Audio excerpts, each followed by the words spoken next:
Friends, అందరికీ నమస్కారం. Friends, ఈరోజు మీ సెల్ ఫోన్లు ఏవైతే ఉన్నాయో ఆ సెల్ ఫోన్ నుండి అయితే కనుక భారీ శబ్దం అయితే వస్తుంది. అయితే కంగారు పడొద్దని అయితే చెప్తూ ఉన్నారు. అసలు ఎందుకు వస్తుంది ఏంటి వివరాలు తెలుసుకుందాం. వీడియో పూర్తిగా చూడండి, అలాగే తప్పకుండా లైక్ చేయండి. మరిన్ని అప్డేట్స్ కోసం ఛానల్ని సబ్స్క్రైబ్ చేసుకోండి. ఇంకా వివరాల్లోకి అయితే వెళ్ళిపోదాము. దేశవ్యాప్తంగా మొబైల్ వినియోగదారులందరికీ కూడా మే 2వ తారీఖున ఒకేసారి అత్యవసర హెచ్చరిక సందేశాలు అయితే రానున్నాయి. అయితే మీరైతే భయపడాల్సిన పని అయితే లేదు. National disaster management authority NDMA telecom విభాగం రెండు కలిపి సంయుక్తంగా చేపడుతున్న సెల్ బ్రాడ్కాస్ట్ అలర్ట్ సిస్టంలో భాగంగా ఈ సందేశాలను అయితే పంపనున్నారు. కేంద్ర హోంమంత్రి అమిత్ షా, కమ్యూనికేషన్ల మంత్రి జ్యోతిరాదిత్య సింధియా ఈ వినూత్న వ్యవస్థను లాంఛనంగా ప్రారంభించనున్నారు. అందుకే ఒకవేళ మీకు అలర్ట్ సౌండ్ వచ్చినప్పటికీ కూడా ప్రజలెవరూ ఆందోళన చెందవద్దని, ఇది కేవలం సాంకేతిక అంటే టెక్నికల్ టెస్టింగ్ మాత్రమేనని ప్రభుత్వం ముందస్తుగా అందరికీ సమాచారం పంపుతోంది.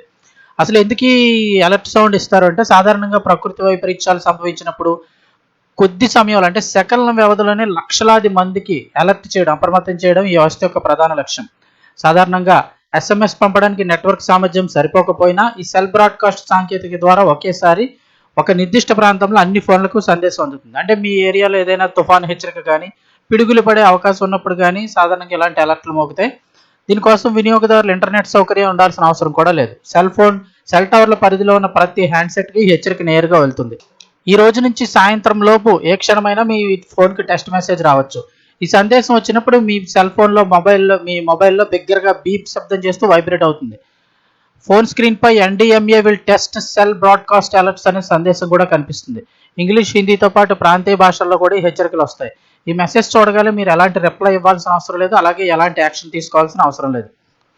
సాధారణంగా ఎందుకంటే వరదలు, భూకంపాలు, సునామీ లేదా భారీ తుఫాన్ల వంటి విపత్తులు సంభవించే ముందు ప్రజలను అప్రమత్తం చేయడం ద్వారా ప్రాణ నష్టాన్ని గణనీయంగా తగ్గించవచ్చని ప్రభుత్వం భావిస్తోంది. ఇందుకోసం సాచెట్ అనే ఇంటిగ్రేటెడ్ అలర్ట్ పోర్టల్ను ప్రభుత్వం అభివృద్ధి చేసింది. గతంలో సుమారు 134 బిలియన్ల ఎస్ఎంఎస్ హెచ్చరికలను ప్రభుత్వం పంపినప్పటికీ సెల్ బ్రాడ్కాస్ట్ టెక్నాలజీ మరింత వేగంగా, సమర్థవంతంగా పనిచేస్తుందని అధికారులు చెప్తున్నారు.